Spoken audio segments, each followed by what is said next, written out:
Invasi Rusia ke Ukraina memasuki hari ke-252 hingga Rabu 2 November 2022 sejak dimulai pada 24 Februari 2022. Konflik ini berlanjut dengan pengiriman pasukan Amerika Serikat ke Ukraina hingga permintaan Ukraina agar undangan KTT G20 Rusia dicabut. Berikut rangkumannya.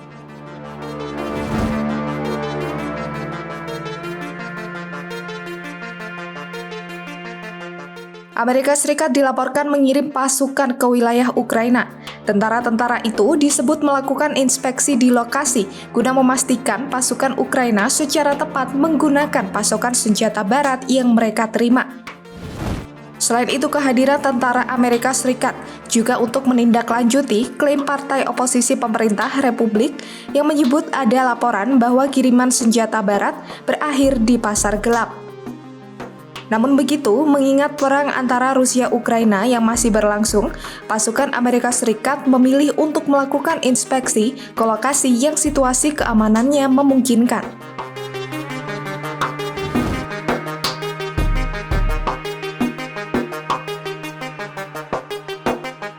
Ukraina mendesak agar undangan kepada Presiden Rusia Vladimir Putin untuk menghadiri KTT G20 di Bali dicabut.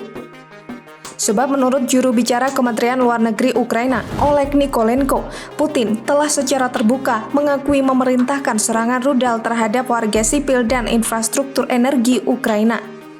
Tak hanya itu, Ukraina juga mendesak agar Rusia dikeluarkan dari keanggotaan G20.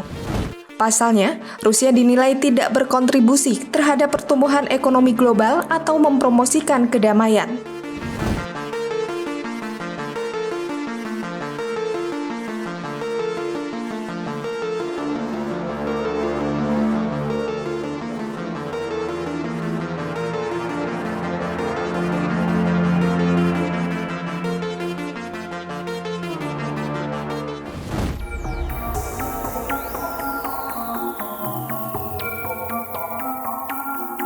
Tentara Polandia mulai memasang kawat berduri di sepanjang perbatasan Polandia dengan daerah kantong Rusia Kaliningrad pada Rabu 2 November 2022.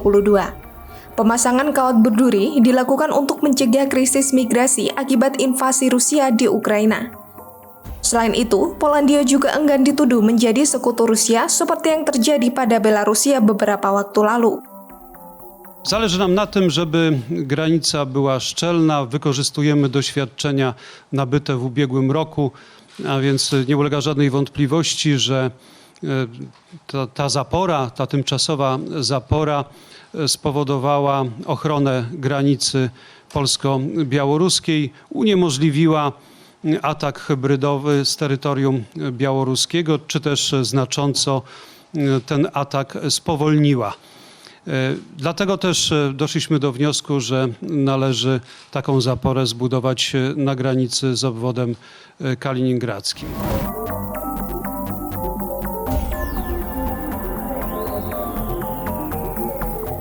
Otoritas Kiev, Ukraina mempersiapkan lebih dari 1.000 titik pemanas di seluruh kota untuk mengantisipasi pemadaman yang disebabkan oleh serangan Rusia. Titik-titik pemanas tersebut akan dilengkapi genset dan memiliki stok kebutuhan seperti air. Langkah ini dilakukan lantaran sejauh ini serangan rudal dan drone Rusia telah merusak 40% infrastruktur energi Ukraina. Alhasil, gemburan Moskwa dengan cepat mengakibatkan sebagian besar Kiev mengalami mati listrik dan air.